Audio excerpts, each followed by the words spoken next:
बाइटेज में सबका वेलकम है। आज हम पायरेट्स ऑफ द कैरिबियन के थर्ड पार्ट को एक्सप्लेन करेंगे, जिसका पूरा नाम है Pirates of the Caribbean At the World's End. अगर आपने इस मूवी का पार्ट 1 और 2 नहीं देखा है तो डिस्क्रिप्शन बॉक्स में पार्ट 1 और 2 का लिंक है, तभी आप पार्ट 3 को समझ सकते हैं। तो चलिए कहानी की तरफ चलते हैं। कहानी की शुरुआत में हमें दिखाया जाता है कि ईस्ट इंडिया कंपनी सभी लुटेरों को फांसी देने जा रही है। वो उन सभी लोगों को मारना चाहते हैं जो किसी तरह से लुटेरों से संबंध रखते हैं या फिर वो लुटेरे हैं। उनमें से एक छोटा सा बच्चा भी होता है जो लुटेरों का गाना गा रहा था। बाकी लुटेरे भी उस गाने को गाना शुरू कर देते हैं। ये एक तरह की गुहार होती है उन 9 लुटेरों से और उन 9 समंदर के सरदारों से जो कि समंदर पर राज करते हैं। लॉर्ड कटलर जब उस गाने को सुनता है तो वो बहुत खुश होता है। वो जानता है कि अब समंदर के वो 9 लुटेरे इकट्ठा होंगे जिनका इस समंदर पर राज चलता है। वो उन सभी को मारना चाहता है ताकि वो पूरे समंदर पर अपना राज चला सके। लॉर्ड कटलर के गुर्दे में इतना दम इसलिए आ गया था क्योंकि वो जानता है कि डेवी जोन्स का दिल उसके पास है और डेवी जॉन का डचमैन जहाज अब उसके लिए लड़ेगा। वहीं बारबोसा, एलिजाबेथ और बिल को दिखाया जाता है जो सिंगापुर को जाते हैं। दरअसल वो यहाँ पर उन 9 सरदारों में से एक सरदार से मिलने आए हैं जिसका नाम शाओ फेंग है। शाओ फेंग सिंगापुर में रहता है जिसका राज साउथ चाइना सी पर चलता है। दरअसल शाओ फेंग के पास समंदर का वो नक्शा है जिससे दुनिया के उस छोर तक जाया जा सकता है जहां पर कैप्टन जैक स्पैरो जिंदगी और मौत के भंवर के बीच में फंसा है। अगर इन्हें जैक स्पैरो को और उसके ब्लैक पर्ल जहाज को वापस लाना है तो उन्हें उस नक्शे की जरूरत है जो शाओ फेंग के पास है और एक जहाज की भी जरूरत है जो शाओ फेंग उन्हें दे सकता है। बारबोसा कहता है कि जैक का वापस आना बहुत जरूरी है क्योंकि उन 9 कैप्टन में से जैक स्पैरो भी एक है और उसके बिना मीटिंग होना नामुमकिन है। बारबोसा कहता है कि मदद का गाना गाया जा चुका है और हम 9 सरदारों को मीटिंग करनी होगी ताकि हम इकट्ठा हो सकें और लुटेरों का अस्तित्व बचा सकें। यहाँ पर ईस्ट इंडिया कंपनी की सेना इन पर हमला कर देती है। चारों तरफ अफरा तफरी मच जाती है। तभी शाओ फेंग बिल को पकड़ लेता है। वो कहता है जिस दिन तुम सिंगापुर आए उसी दिन लॉर्ड कटलर की सेना यहाँ पर पहुंची। तुमने बारबोसा को तो धोखा दिया ही है, तुम साथ में जैक को भी धोखा देने जा रहे हो। दरअसल बिल ने ही लॉर्ड कटलर को इस जगह की जानकारी दी होती है। वो अपने पिता को बचाना चाहता है इसलिए उसने ऐसा किया होता है। तभी बिल शाओ फेंग से कहता है कि अगर आगे तुम्हें कोई लॉर्ड कटलर से सौदा करना है तो वो मेरे थ्रू ही होगा। इसके बाद बिल बारबोसा और एलिजाबेथ के पास जाता है और उनसे कहता है कि शाओ फेंग ने नक्शा दे दिया है, साथ ही एक जहाज भी दिया है, वो हमें मीटिंग वाली जगह पर मिलेगा। इसके बाद बिल, एलिजाबेथ और बारबोसा जैक को वापस लाने के लिए उस खतरनाक सफर पर निकल पड़ते हैं। उनके पास जो नक्शा है वो किसी को भी पढ़ना नहीं आता। आखिरी में यह एक ऐसी जगह पर पहुंचते हैं जहां से पानी झरने के रूप में नीचे की तरफ बह रहा था। यह अपने जहाज को मोड़ने की कोशिश भी करते हैं लेकिन यह नीचे पानी के साथ बह जाते हैं। फिर हम जैक को देखते हैं जिसे इल्यूजन हो रहे थे। वो एक पीनट को अपनी भूख मिटाने के लिए खाता है। इतने दिन यहाँ पर रहने की वजह से अब उसे इल्यूजन होने लगे थे। वो ब्लैक पर्ल से नीचे उतरता है और एक पत्थर को उठाकर चाटने लगता है, फिर फेंक देता है लेकिन वो पत्थर नहीं होता, वो दरअसल एक केंकड़ा होता है। जैक ब्लैक पर्ल को रस्सी के साथ खींचने लगता है और वहीं पर बेहोश हो जाता है। वो केंकड़ा अपने साथियों को इकट्ठा करता है। अब यह ब्लैक पर्ल जहाज को समंदर की तरफ धकेलना शुरू कर देते हैं। वहीं हम देखते हैं बारबोसा, एलिजाबेथ, बिल और डिएडोल्मा और बाकी टोली भी जैक को बचाने के लिए यहाँ पर पहुंच चुकी है। तभी कैप्टन जैक स्पैरो की एटीट्यूड वाली एंट्री होती है। उसका ब्लैक पर्ल जहाज रेत पर ही चल रहा था। जैक जब उन सभी को देखता है तो वो उन सभी को अपना इल्यूजन समझता है। जैक एलिजाबेथ से भी नाराज होता है क्योंकि उसी ने उसे ब्लैक पर्ल जहाज पर बांध दिया था। इस बात के बारे में किसी को पता नहीं था और जैक सबको बता देता है। अब बारबोसा कहता है कि ब्लैक पर्ल जहाज का कैप्टन मैं हूँ। दूसरी तरफ जैक कहता है कि ब्लैक पर्ल जहाज मेरा है और उसका कैप्टन मैं हूँ। अब ये सभी ब्लैक पर्ल जहाज पर सवार हो जाते हैं और अपने सफर पर निकल पड़ते हैं। रास्ते में इन्हें बहुत सारी आत्माएं दिखती हैं जो पानी से होते हुए दुनिया के उस छोर तक जा रही थी। डिएडोल्मा इन सभी को बताती है कि समंदर में जो लोग मर जाते हैं उनकी आत्माओं को उस पार तक ले जाने का काम डेवी जोन्स का था जो समंदर की देवी कैलिप्सो ने उसे दिया था। जिसके बदले वो हर 10 साल में एक बार जमीन पर पैर रख सकता है और उस लड़की से मिल सकता है जिससे वो बहुत ज्यादा प्यार करता है। दरअसल वो लड़की और कोई नहीं बल्कि डियर डॉल्मा होती है, लेकिन वो इस बात को उन्हें नहीं बताती। ये डॉल्मा अब इन्हें आगे बताती है कि डेविड जोन्स ने अपना काम ढंग से नहीं किया, वो मुकर गया। डेवी कैलिप्सो ने उसे शैतान बना दिया। यहाँ पर हमें पता चलता है कि डेविड जोन्स की ऐसी शक्ल क्यों है। अब इन्हें रास्ते में बहुत सारी कश्तियां दिखती हैं, जिनमें से एक कश्ती पर एलिजाबेथ के पिता भी होते हैं। दरअसल उन्हें लॉर्ड कटलर ने मरवा दिया था। डियर डॉल्मा इन्हें बताती है कि यह दरअसल उनकी आत्मा है। एलिजाबेथ विश्वास नहीं कर पाती। बिल उसे संभालने की कोशिश करता है, लेकिन वो अपने पिता के पास जाना चाहती थी। अगली सुबह हमें दिखाया जाता है कि इन्हें अभी तक इस दुनिया से अपनी दुनिया में जाने का रास्ता नहीं मिला है। अब जैक उस नक्शे को ठीक ढंग से देखता है और वो समझ जाता है कि अप इज डाउन। जैक जहाज के एक छोर से दूसरे छोर पर जोर जोर से भागता है और जहाज को पलटने की कोशिश करता है। वो लोग उससे पूछते हैं कि वो ऐसा क्यों कर रहा है। जैक उन्हें बताता है कि दरअसल अप इज डाउन यानी कि हमारी दुनिया इस समंदर के नीचे है। अब ये सारे लोग मिलकर जहाज को जोर जोर से धक्के मारते हैं और ब्लैक पर्ल जहाज पानी में पलट जाता है। थोड़ी देर बाद ब्लैक पर्ल जहाज पानी से बाहर निकलता है, मतलब कि इन लोगों को जैक ने बचा लिया। ये लोग अब अपनी दुनिया में पहुंच चुके हैं। इन लोगों को अब बहुत ज्यादा प्यास लगी होती है। यह पास ही के टापू पर जाते हैं। किनारे पर इन्हें क्रैगन की डेड बॉडी दिखती है। दरअसल लॉर्ड कटलर ने ही क्रैगन को डेवी जोन्स से मरवा दिया था और अब लॉर्ड कटलर डेवी जोन्स से वो सब करवाते हैं जो उनसे करवाना चाहते हैं, क्योंकि डेवी जोन का दिल लॉर्ड कटलर के पास है। जब ये टापू के भीतर जाते हैं तो उन्हें डेड बॉडीज दिखती हैं जो कि शाओफिंग के आदमियों की थी। मोटा और काना लुटेरा जोर जोर से चिल्लाते हैं कि शाओफिंग का जहाज यहाँ पर आ रहा है। तभी शाओफिंग के बंदे उन पर गन तानते हैं और उन लोगों को पकड़ लेते हैं। अब ये लोग शाओफिंग के कब्जे में हैं। बिल कहता है कि इन सभी को छोड़ दो, ये हमारे सौदे का हिस्सा नहीं था। यहाँ पर मौजूद सभी लोगों को समझ आ जाता है कि बिल ने उन्हें धोखा दिया था। बिल इन सभी लोगों को बताता है कि उसने ऐसा इसलिए किया ताकि वो डेवी जॉन के कब्जे से अपने पिता को छुड़ा सके। लेकिन शाओफिंग अब बिल की बात नहीं मानता। उसने लॉर्ड कटलर से पहले ही सौदा कर लिया था। शाओफिंग जैक से कहता है कि तुम्हारा कोई पुराना दोस्त तुमसे मिलना चाहता है। तभी हम लॉर्ड कटलर का जहाज वहां पर देखते हैं। इसके बाद जैक को लॉर्ड कटलर के जहाज पर भेजा जाता है। ये दोनों एक दूसरे को पहले से जानते थे। कटलर जैक से कहता है कि डेवी जोन्स को नहीं पता कि तुम जिंदा हो और जब उसे पता चलेगा तो वो तुम्हें जिंदा नहीं छोड़ेगा। अगर तुम चाहते हो कि ये बात डेवी जॉन को पता नहीं लगे तो तुम्हें मुझसे एक सौदा करना पड़ेगा। बदले में बस तुम्हें ये जानकारी देनी होगी कि नॉट कैप्टन कौन है और उनकी मीटिंग कहां पर होने वाली है और उन 9 सिक्कों का क्या राज है जिनके साथ कैप्टन मिलकर कुछ करने वाले हैं। दरअसल लुटेरों के हर एक सरदार के पास एक सिक्का होता है जो बहुत कीमती होता है और इन्हीं सिक्कों के साथ ये 9 सरदार अब कुछ करने वाले हैं। वहीं हम देखते हैं कि शाओफिंग लॉर्ड कटलर के आदमी से कहता है कि अब सौदे के मुताबिक ब्लैक पर्ल जहाज मेरा हुआ। वो आदमी कहता है कि तुमने सोच भी कैसे लिया कि हम तुम्हें ब्लैक पर्ल जहाज दे देंगे जो डचमैन जहाज को भी हरा सकता है। बारबोसा शाओफिंग से कहता है कि ईस्ट इंडिया कंपनी वाले लुटेरों से किए हुए वादों को कभी भी पूरा नहीं करते। तुम हमारा साथ दो। शाओफिंग कहता है कि हम उनका कुछ भी नहीं बिगाड़ सकते। उनके पास डचमैन जहाज है और अब ब्लैक पर्ल भी।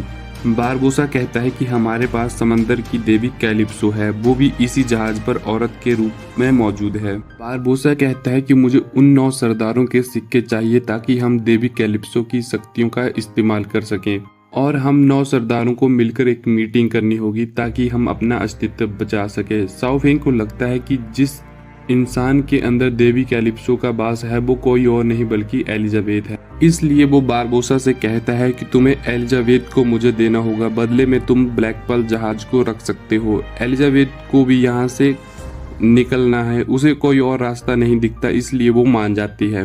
दूसरी तरफ हम जैक और कटलर को देखते हैं। उनके बीच में सौदा पक्का हो जाता है। तभी वहां पर हमला होता है। जैक स्पैरो वहां से निकल लेता है और ब्लैक पर्ल जहाज पर वापस आ जाता है। कटलर देखता है कि ब्लैक पर्ल जहाज और शाओफिंग का जहाज वहां से जा रहे हैं। वो अपने आदमी से कहता है कि मैं ब्लैक पर्ल जहाज का पीछा करूंगा और तुम डचमैन जहाज तक मैसेज पहुंचा दो कि वो शाओफिंग के जहाज का पीछा करे। वही हम शाओफिंग को देखते हैं जो एलिजाबेथ को समंदर की देवी समझता है। वो कहता है कि जब 9 सरदारों की पहली बार मीटिंग हुई थी तो 9 सरदारों ने यह डिसाइड किया था कि समंदर की देवी को एक औरत के शरीर में बांध दिया जाएगा ताकि समंदर पर मर्दों की हुकूमत हो। मैं इस बात के खिलाफ था लेकिन मेरी बात किसी ने भी नहीं सुनी। दरअसल शाओफिंग कैलिप्सो की शक्तियां लेना चाहता था लेकिन तभी डचमैन जहाज उन पर हमला कर देता है। एक तोप का गोला जाके जहाज में लगता है जिससे एक बड़ा सा लकड़ी का टुकड़ा शाओफिंग के आर पार हो जाता है। वो एलिजाबेथ को अपने पास बुलाता है और उसे अपना कैप्टन वाला सिक्का देकर उस शिप का कैप्टन बना देता है। डेवी जोन्स और उसके आदमी उन्हें बंदी बना लेते हैं और डचमैन जहाज पर ले जाते हैं जहां पर कॉमोडोर जेम्स भी होता है। जेम्स उसे देखकर बहुत खुश होता है। वो उससे कहता है कि तुम मेरे साथ चलो लेकिन एलिजाबेथ मना कर देती है और वो अपनी जहाजी मंडली के साथ एक कैदी की तरह यहाँ पर रहती है। यहाँ पर उसकी मुलाकात बिल के पिता से भी होती है जो जहाज पर डेवी जोन्स के गुलाम होते हैं। एलिजाबेथ उनसे कहती है कि बिल जल्दी ही उन्हें बचाने के लिए आएगा लेकिन बूटस्ट्रैप कहता है कि वो किसी एक को ही बचा सकता है, या वो तुम्हें बचाएगा या मुझे, और अगर उसने पहले मुझे बचाया तो डेवी जोन्स को उसे मारना होगा और डचमैन जहाज के कैप्टन को मारने वाले को खुद ही डचमैन जहाज का कैप्टन बनना होगा। और डचमैन जहाज का कप्तान सिर्फ 10 साल बाद ही जमीन पर पैर रख सकता है और मैं नहीं चाहता कि वो तुमसे सिर्फ 10 साल में एक बार ही मिल सके। फिर हम ब्लैक पर्ल जहाज को देखते हैं जो कि उस जगह पर जा रहा है जहां पर लुटेरों की मीटिंग होने वाली है। बिल भी उस जहाज पर होता है। वो एक लाश को लकड़ी से बांधकर उसकी जेब में एक नक्शा रख देता है ताकि कटलर को पता लग सके कि वो कहां पर जा रहे हैं।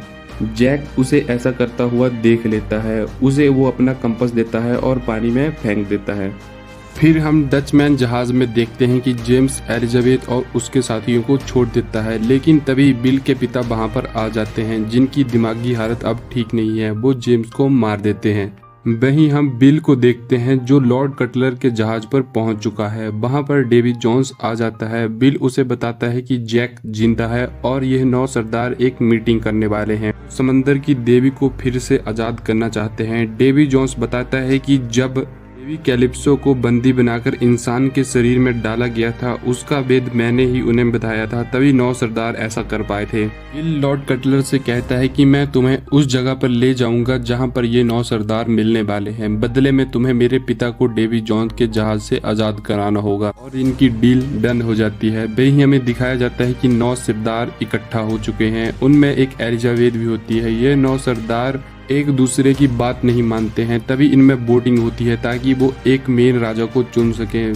सभी अपने आप को ही वोट डालते हैं लेकिन जैक एलिजाबेथ को वोट डालता है। एलिजाबेथ कहती है कि हमें आज़ादी के लिए लड़ना चाहिए, हम भागेंगे नहीं, हम ईस्ट इंडिया कंपनी का मुकाबला करेंगे। अगली सुबह हम देखते हैं कि सब के सब लड़ने के लिए तैयार है लेकिन जब ये लॉर्ड कटलर का बेड़ा देखते हैं तो सब के सब डर जाते हैं क्योंकि ये बहुत बड़ा बेड़ा होता है और इनके साथ डचमैन जहाज भी अब उनकी तरफ से लड़ेगा। इससे पहले Jack, Elizabeth, Barbossa, Bill, Lord Cutler और डेवी जोन के साथ एक मीटिंग करते हैं। एलिजाबेथ बिल को उनसे मांगती है लेकिन बदले में उन्हें जैक स्पैरो को उसे देना पड़ता है। बारबोसा जैक से उसका सिक्का ले लेता है जो कि उसके सरदार होने का निशान था। अब ये ब्लैक पर्ल जहाज पर वापस आ जाते हैं जहां पर डियाडोल्मो को बारबोसा ने बंदी बना लिया था क्योंकि डियाडोल्मो के ही शरीर में देवी कैलिप्सो का वास था। अब ये 9 के 9 निशानियों को एक बर्तन में रखते हैं। काना लुटेरा उसके कान में कहता है कि हम तुम्हें जिस्मानी कैद से आजाद करते हैं। इसके बाद बर्तन में खुद ही आग लग जाती है। बिल उसे बताता है कि किसी और ने नहीं बल्कि डेवी जोन्स ने उसे धोखा दिया था। उसी ने 9 सरदारों को उसे कैद करने का रहस्य बताया था। अब देवी कैलिप्सो बहुत बड़ा रूप धारण कर लेती है। सब के सब उसके आगे घुटने टेकते हैं। बारबोसा उससे कहते हैं कि हम तुम्हारे गुलाम हैं, हम पर अपनी दया दिखाओ, हमारी मदद करो और हमारे दुश्मनों पर अपना कहर बरसाओ। अब कैलिप्सो का शरीर कैंकड़ों में बदल जाता है और समंदर में चला जाता है। वो उनके दुश्मनों पर हमला नहीं करती। इस बात से सारे पायरेट निराश हो जाते हैं। फिर एलिजाबेथ एक मोटिवेशनल स्पीच देती है क्योंकि उसे लॉर्ड कटलर से अपने पिता की मौत का बदला लेना था। वो कहती है कि हम आजाद इंसान हैं और हम उनके आगे घुटने नहीं टेकेंगे। सारे के सारे पायरेट्स जोश से भर जाते हैं। तभी पानी में एक भंवर पैदा होता है जो देवी कैलिप्सो ने पैदा किया होता है। इस भंवर में दो जहाज होते हैं, एक ब्लैक पर्ल और दूसरा डचमैन जहाज। इन दोनों में लड़ाई होना शुरू हो जाती है। डचमैन जहाज पर जहां पर जैक को कैद किया गया था वो वहां से छूट जाता है। उसके हाथ वो संदूक लग जाता है जिसमें डेवी जॉन का दिल है। डेवी जॉन उसे देख लेता है और अब जैक और डेवी जॉन्स में लड़ाई होना शुरू हो जाती है। वहीं हम ब्लैक पर्ल जहाज पर देखते हैं कि बिल और एलिजाबेथ एक साथ दुश्मनों का सामना कर रहे थे। लड़ाई करते करते ही बिल एलिजाबेथ से पूछता है कि क्या वो उससे शादी करना चाहती है। एलिजाबेथ हाँ कहती है। लड़ाई के दौरान ही बारबोसा ब्लैक पर्ल जहाज पर उनकी शादी करवा देता है। बड़ी मुश्किलों का सामना करने के बाद अब इन दोनों कपल्स की शादी हो चुकी है। हम दूसरी तरफ जैक और डेवी जॉन्स को देखते हैं जो संदूक के लिए लड़ रहे थे। डेवी जॉन कहता है कि तुम संदूक क्या क्या करोगे, चाबी तो मेरे पास है। तभी जैक उसके उस टेंटिकल को काट देता है जिसमें चाबी होती है। वो किसी तरह से संदूक को छुड़ाने में भी कामयाब हो जाता है। बिल भी वहां पर पहुंच जाता है। वो जैक से उस संदूक को हासिल कर लेता है, लेकिन तभी उसके पिता वहां पर आ जाते हैं। वो बिल से लड़ाई करने लगते हैं। बिल उन्हें समझाने की कोशिश करता है कि वो उनका बेटा है, लेकिन बिल के पिता समझ नहीं पाते क्योंकि उनकी दिमागी हालत अब ठीक नहीं है। एलिजाबेथ वहां पर पहुंच जाती है। वो डेवी जॉन से लड़ाई करने लगती है। जब डेवी जॉन उस पर प्रहार करने वाला होता है तभी बिल पीछे से आकर डेवी जॉन के शरीर में तलवार आर पार कर देता है। डेवी जॉन बिल से कहता है कि तुम भूल रहे हो कि तुम मुझे मार नहीं सकते, और फिर वो बिल पर हमला करता है और बिल नीचे गिर जाता है। वहीं हम जैक को देखते हैं जिसके हाथ में डेवी जॉन का दिल और एक खंजर होता है। वो उस खंजर को उसके दिल में भोंकने ही वाला होता है, लेकिन तभी डेवी जॉन बिल को मार देता है। जैक डचमैन जहाज का कैप्टन बनना चाहता है क्योंकि वो पूरे समंदर पर अपना राज चाहता है। वो एक आजाद आदमी की तरह इस समंदर में घूमना चाहता है। जैक के पास कोई रास्ता नहीं होता, उसे बिल को बचाना पड़ता है। वो बिल के हाथ से डेवी जॉन के दिल में छुरा भोंक देता है। बिल के पिता वहां पर आते हैं और कहते हैं कि डचमैन जहाज को एक कैप्टन चाहिए। वहां पर सभी गुलाम इकट्ठा हो जाते हैं। जैक और एलिजाबेथ एक पैराशूट की मदद से सुरक्षित ब्लैक पर्ल जहाज पर पहुंच जाते हैं। डचमैन जहाज अब पानी में डूब जाता है। वहीं हम जैक और उसकी जहाजी मंडली को देखते हैं जिनके सामने लॉर्ड कटलर की एक बहुत बड़ी सेना है। लेकिन तभी डचमैन जहाज पानी में से बाहर निकलता। उसका नया कैप्टन अब बिल है। लॉर्ड कटलर को लगता है कि बिल उनकी तरफ से लड़ेगा, लेकिन जब लॉर्ड कटलर का जहाज ब्लैक पर्ल जहाज और डचमैन जहाज के बीच में आता है तो दोनों तरफ से लॉर्ड कटलर के जहाज पर तोप के गोले दागे जाते हैं। लॉर्ड कटलर का वो बहुत बड़ा बेड़ा समझ जाता है कि वो ब्लैक पर्ल जहाज और डचमैन जहाज का मुकाबला नहीं कर सकते। ये दोनों जहाज उनके लिए काफी हैं। और अब लॉर्ड कटलर की फौज पीछे हट जाती है और ये लोग इस युद्ध को जीत जाते हैं। रूल्स के मुताबिक बिल अब 10 साल में एक बार ही जमीन पर आ सकता है। वो एक पूरा दिन एलिजाबेथ के साथ गुजारता है और जाने से पहले अपना दिल वाला संदूक एलिजाबेथ के पास दे देता है। वहीं हम जैक को देखते हैं जिसे बारबोसा धोखे से एक टापू पर छोड़ गया है। बारबोसा उस अमृत को ढूंढना चाहता है जिससे इंसान हमेशा के लिए अमर हो जाता है, जिसके लिए उसे नक्शे की जरूरत होती है, लेकिन जैक ने वो नक्शा उसमें से निकाल लिया था, जिससे बारबोसा कुछ भी नहीं कर सकता क्योंकि बारबोसा भूल गया था he is Captain Jack Sparrow. हम जैक को देखते हैं जो एक छोटी सी कश्ती में उस अमृत को पाने के लिए निकल पड़ता है और उसी के पास वो नक्शा होता है। वो उसी के सहारे अब आगे बढ़ रहा है। साथ ये चैप्टर खत्म होता है। पार्ट 4 के लिए लाइक करें, सब्सक्राइब करें और हमारे साथ जुड़ जाएं।